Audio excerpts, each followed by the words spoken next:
Métro, boulot, gynéco. Le micro des gynécos, les podcasts de la GOF. Bonjour à toutes et à tous et bienvenue sur la chaîne podcast de la GOF, l'association des gynécologues obstétriciens en formation. Aujourd'hui, Léa a le plaisir de recevoir Mathilde Côté, gynécologue obstétricienne du Québec. Récemment diplômée de son internat, elle séjourne en France pendant 1 an pour suivre une formation complémentaire à Lille. Au cours de cet épisode, elle va nous expliquer le déroulement de l'internat au Canada. Salut Mathilde, on est super content de t'avoir sur notre chaîne là du micro des gynécos pour que tu nous parles un petit peu de l'internat au Canada et peut-être plus spécifiquement au Québec. Alors tout d'abord, est-ce que tu peux nous dire comment s'organise ton internat, l'internat de gynéco-obstétrique au Canada ? Oui, ça me fait super plaisir d'être là aussi. J'espère que j'aurai les bonnes réponses à vos questions. Alors, pour l'internat, ça s'organise de façon différente entre chaque université, mais au final, tout le monde a une formation qui s'équivaut parce qu'on a un gros examen à passer à la fin qui est régi à travers le Canada. Donc, pour appliquer à la formation, c'est une plateforme qui est pan-canadienne. On peut choisir à quelle université on applique pour notre résidence et au bout de différents processus, on est sélectionné. L'internat partout au Canada, ça dure généralement 5 ans, sauf si on prend des congés, maternité, quoi que ce soit. Et au Québec aussi, c'est organisé sous forme de stages, de blocs stages qui peuvent durer entre 1 mois, 3 mois, voire même plus longtemps, qui changent parfois d'hôpital. Parfois, ça peut être dans le même hôpital qu'un stage avant, mais c'est plutôt centré sur chaque sur-spécialité de la gynéco-obstétrique. Donc, on peut faire, par exemple, 3 mois d'uro-gynéco, suivi de 3 mois de grossesse à risque élevé, suivi, par exemple, de 6 mois de gynéco plus chirurgicale, par exemple. Dans les dernières années, au Canada, ils ont instauré quelque chose qu'on appelle l'apprentissage par les compétences. Donc, le format de base, le schéma de base de stage par mois ou par 3 mois est resté le même. Par contre, maintenant, il s'agit de prouver qu'on acquiert certaines compétences. Donc, par exemple, à chaque fois qu'on fait une hystérectomie, on envoie une petite demande à un de nos chefs qui nous confirme oui ou non, j'aurais été à l'aise que tu le fasses seul ou avec un peu d'accompagnement, avec beaucoup d'accompagnement. Et c'est le cas pour plusieurs compétences différentes qu'il faut réussir à accomplir à l'intérieur de ces 5 années. En commençant, par exemple, en première année à faire une histoire adéquate d'une maladie, par exemple, et à la fin de notre dernière année, il faut qu'il soit à l'aise de nous laisser faire toutes les chirurgies tout seul. Au Québec, ça fonctionne beaucoup par centre universitaire. Donc, par exemple, à Québec, où j'ai fait ma formation, il y avait 3 hôpitaux reliés avec l'Université Laval. Un hôpital où il y avait plutôt de l'obstétrique de 3e niveau, de niveau 3. Un hôpital où il y avait beaucoup de gynéco-oncologie de niveau 3. Et un hôpital où c'était plutôt de la gynéco-obstétrique de niveau 2 à 3, mais qui nous permettait de voir un peu plus le reflet de la pratique réelle d'un gynéco-obstétricien ailleurs qu'en centre universitaire. Et on se promenait à travers ces différents centres et à travers ces différents milieux de stage. Ok, et donc ces compétences, elles sont nécessaires pour valider ton diplôme final. Elles sont obligatoires. Donc pour valider le diplôme final, ce qui est nécessaire, c'est d'avoir réussi toutes les compétences en question, parfois plusieurs fois. Il y a un comité qui revoit toutes les demandes de compétences et tout. Il faut aussi avoir l'approbation de notre programme de formation qui dit non seulement oui, elle a les compétences, mais on est d'accord avec le fait qu'elle les a.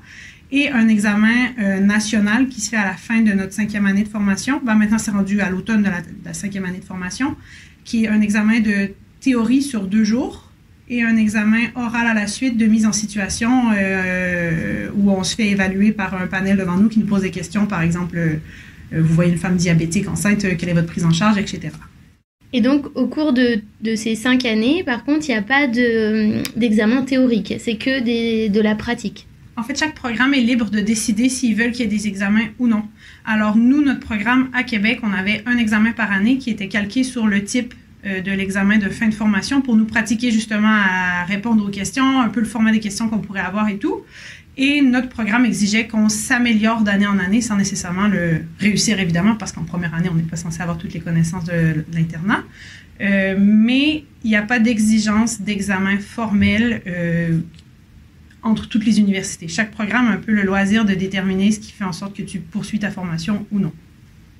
Ok. Et juste, est-ce que tu peux nous rappeler, donc avant l'internat, comment s'organise ? Est-ce que c'est un externat ? Quelles sont les études avant l'internat ? Alors, il y a une différence entre le Québec et le reste du Canada parce que toutes nos études depuis le primaire, elles sont différentes entre le Québec et le reste du Canada. Mais grossièrement, une fois qu'on réussit à rentrer en médecine à l'université, qui varie entre l'âge de 19 et 20 plus 1, dépendamment de notre formation auparavant, eh bien, c'est entre 2 et 3 ans de cours à la fac, de cours théoriques, et ensuite, c'est 2 ans d'externat où on est en stage tous les jours. Alors, c'est des stages de prise en charge clinique, mais dès qu'il y a un temps mort ou dès qu'on prend en charge quelque chose qu'on ne connaissait pas en tant qu'externe, en fait, c'est attendu que les internes ils fassent beaucoup d'enseignements aux externes. Donc, s'il y a un temps mort, ben, ça sera un cours sur, par exemple, les thrombophilies. Puis ensuite, si on voit un retard de croissance pour la première fois, ben, moi, je vais leur expliquer les Dopplers. Donc, c'est apprentissage par l'exemple. Et idéalement, ils relisent leurs notes de fac de med avant d'arriver en stage, mais c'est variable. Et donc là, on revient à l'internat. Au cours de votre internat, est-ce que vous avez la possibilité de vous spécialiser ou c'est un internat de gynéco-obstétrique qui est généraliste et la spécialisation vient après? Alors, il y a moyen de spécialiser un peu selon nos intérêts, c'est-à-dire qu'on peut orienter à avoir, par exemple, plus de stages d'oncologie parce qu'on aime plus l'oncologie ou plus de stages d'obstétrique parce qu'on aime plus l'obstétrique. Reste que la base, le squelette de la formation, il est le même pour tous parce qu'il y a ces compétences dont on se parlait tout à l'heure qu'il faut acquérir. Mais il y a, dépendamment des programmes, par exemple 2 à 3 mois par année qui sont un peu plus libres et on peut leur demander de nous rajouter différents sous-types de stages pour ajouter à notre formation. Par contre, quand on termine en tant que gynéco-obstétricien au Québec et au Canada, on est techniquement tous pareils, tous spécialisés dans les mêmes choses. Mais en réalité, on a chacun nos dadas et on a déjà un petit peu peaufiné le truc. Ok, la spécialisation, elle vient après l'internat. Exactement. Donc, la majorité des gens qui vont travailler en centre universitaire, enfin, toutes les personnes qui vont travailler dans un centre universitaire au Canada doivent faire une formation complémentaire de 1 à 2 à 3 plus 1 qui apporte quelque chose à leur équipe future. Généralement, si c'est une surspécialité comme urogynéco, médecine fœto-maternelle, l'oncologie et tout, bien, il y a même des programmes agréés par le Collège royal canadien au Canada qui nous permettent d'atteindre les compétences requises pour devenir ces surspécialités. Pour le reste, si on n'est pas un surspécialiste particulier, qu'on veut travailler en centre universitaire, comme moi, ben, il faut réussir à convaincre notre future équipe que ce qu'on va aller chercher ailleurs est pertinent pour eux. Et si on va travailler dans un centre secondaire ou en région plus éloignée, c'est pas nécessaire d'aller faire plus parce qu'en fait, le but, quand on n'est pas en centre universitaire, c'est d'être capable de s'occuper idéalement d'un peu tout le monde. Ok, super. Et alors, quand on est interne de gynéco-obstétrique, quelle place on a dans l'équipe? Quel degré d'autonomisation on te donne? Comment ça se passe?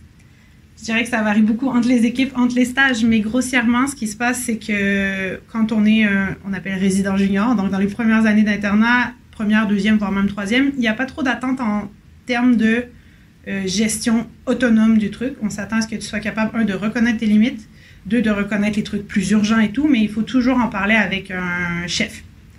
Quand on est plus senior, donc R4, R5, 4e, 5e année, il y a de plus en plus de trucs qu'on fait seul. Par contre, pour opérer en salle d'opération, c'est exiger que le chef il soit toujours présent. Il n'est pas obligé d'être activement en train d'opérer, mais il faut qu'il soit dans la pièce. Même chose pour les accouchements et tout, parce qu'on fait des accouchements physio, nous, au Canada et au Québec. C'est généralement suggéré et fortement encouragé que le chef il soit sur place, entre autres pour des raisons médico-légales.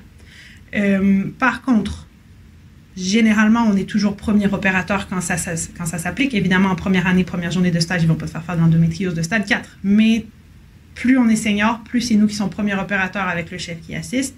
Même chose, les césariennes, dès à la fin de même la moitié de notre première année d'internat, généralement, on n'est pas autonome, mais quasi autonome à les faire. Ceci dit, on est toujours avec le chef qui nous appuie, mais on a tellement un haut débit, parce qu'on n'est pas beaucoup dans les programmes, que rapidement, en obstétrique, on devient assez à l'aise. Ceci dit, il faut toujours parler avec un chef avant de libérer une patiente de l'hôpital, avant de libérer une patiente de l'urgence. Donc, oui, il y a l'autonomie, mais on est habitué d'avoir notre petit filet de sécurité. Tu parlais de haut débit, c'est parce qu'il y a un nombre d'accouchements qui est très important dans l'hôpital dans lequel tu étais? Oui, exactement. En fait, c'était pas... oui, c'était assez important. On était à 4500, voire 5000 naissances par année. Mais c'est surtout, en fait, que généralement, on est le seul interne présent en obstétrique. Donc, toutes les césariennes qui se font à tous les jours, c'est nous qui les faisons si on est présent dans l'hôpital. Donc, ça s'accumule assez vite.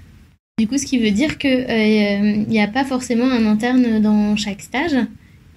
Non, exact. Donc, parfois, rarement. Les stages les plus demandants, genre l'unité des naissances d'obstétrique, on s'arrange tout le temps pour qu'il y ait au moins une personne. Mais il pourrait y avoir personne pour les salles d'opération de gynéco et les chefs, ils s'organiseraient entre eux, ils s'assisteraient entre eux. Donc, on a une belle place pour l'enseignement parce qu'ils comprennent qu'on ne peut pas être partout à la fois.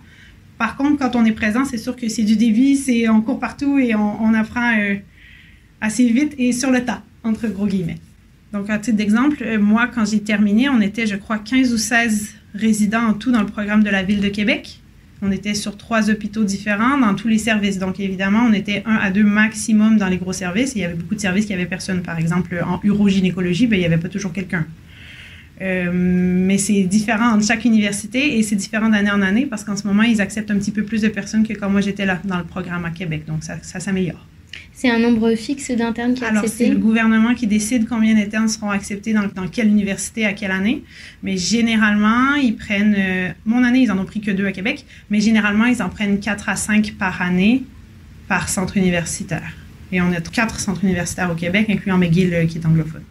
Ok. Et alors, du coup, pour les gardes, comment ça s'organise? Alors, chaque centre et chaque université fait différemment. Mais nous, chez nous, en fait, c'est... 2 sortes de garde. On peut être soit en genre d'astreinte à la maison, c'est plutôt quand on est en gynécologie et pas en obstétrique, ou alors en garde sur place, plutôt quand on est en obstétrique. Les gardes sur place à l'hôpital, et ça c'est la loi pour tous les résidents, si on est sur place à l'hôpital, c'est maximum 12 heures, et on peut en faire maximum 6 par mois.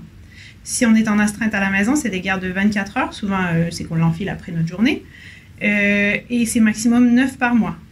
Ça implique qu'on n'a pas de repos de garde après les gardes de 24 heures, sauf si, par contre, on a été présent à l'hôpital pendant genre toute la nuit. C'est négociable avec l'équipe qu'on prenne notre lendemain.